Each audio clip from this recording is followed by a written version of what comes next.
মুস্তফার আগমন স্বাগতম মুস্তফার আগমন শুভেচ্ছা স্বাগতম যাও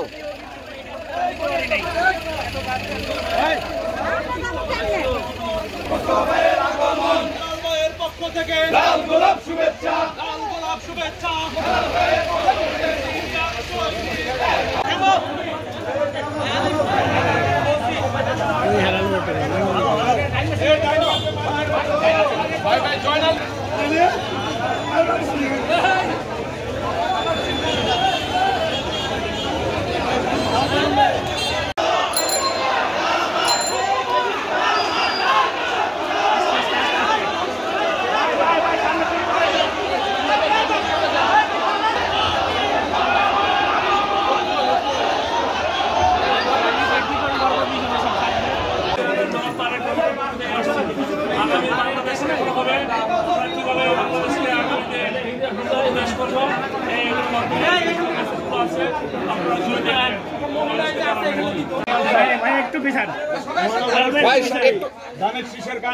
হাজী মুস্তফা ওকে দেখি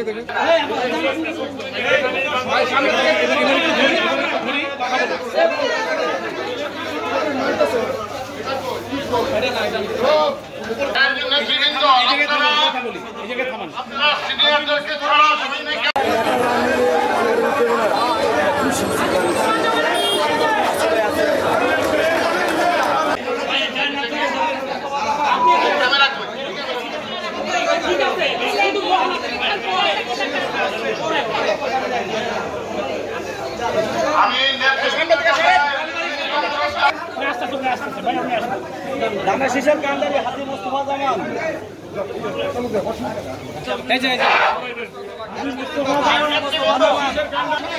আরে ভাই আপনি শোনেন না আমিও তো আপনাকে শোনেননি আপনি চিল্লান ক্যামেরা দিতে দেন আপনি আমার মতন আপনি কি করবেন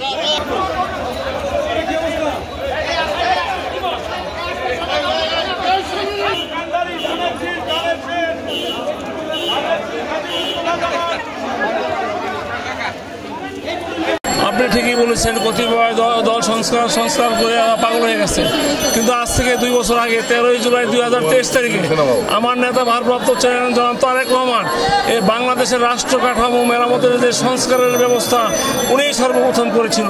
সেখানে শিক্ষা ব্যবস্থা কী হবে, সেখানে মসজিদ মাদ্রাসার কী অবস্থা হবে, মেয়েদের জন্য কী ব্যবস্থা করা হবে, পুরো রাষ্ট্র কাঠামো কীভাবে মেরামত করা যায়, এটা সংস্কারের জন্য 2022 সনের 13ই জুলাই আমাদের এই সংস্কারের আমরা রূপরেখা 31 দফা সংস্কারের রূপরেখা আমরা সর্বপ্রথম এখন তারা সংস্কার করতে যাচ্ছে, সে আমাদেরগুলো ঘুরে ফিরে আসতেছে।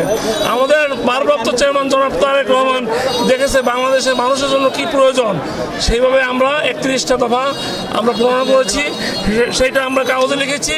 আজকে আমরা আসছি জনগণের কাছে এটা প্রচার করার জন্য। তুফান দেখে আপনাদের নেতা কর্মীরা সবাই আজকে ঐক্যবদ্ধ হয়ে 31 দফা জানান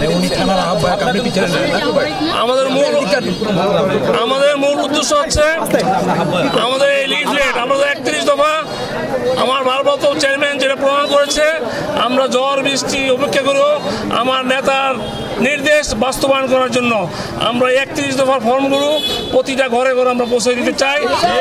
জনগণ জানবে বিএনপি ক্ষমতা আসলে কি করবে। আগে অনেক সরকার অনেক কিছু বলেছিল, কিন্তু তারা বাস্তবায়ন করে নাই। আমরা আমাদের নেতা জনাব তারেক রহমান জনগণের ভোটে যদি রাষ্ট্রীয় ক্ষমতা আসে, আমরা ক্ষমতা আসলে দেশের জন্য জনগণের জন্য কি করব সেটাই কাগজে লিপিবদ্ধ আছে। আজকে আমরা নামাজ পড়ে দোয়ার মাধ্যমে তারেক রহমান এবং বেগম খালেদা জিয়াকে আমরা সবাই মিলে দোয়া করেছি। এই দোয়ার মাধ্যমে আজকে আমাদের উত্তরায় এই কার্যক্রম শুরু করেছি। ইনশাল্লাহ সকলের দোয়ায় আমরা সাকসেসফুল হব এবং আগামীতে যদি একটা নির্বাচন হয়, ইনশাল্লাহ আমি বিশ্বাস করি জনগণ যদি ভোট দেওয়ার সুযোগ পায়, তারেক রহমানের নেতৃত্বে বিএনপি ক্ষমতা আসবে এবং ক্ষমতা আসার পর জনমানুষের সকল উন্নয়ন কাজ সব হবে ইনশাআল্লাহ।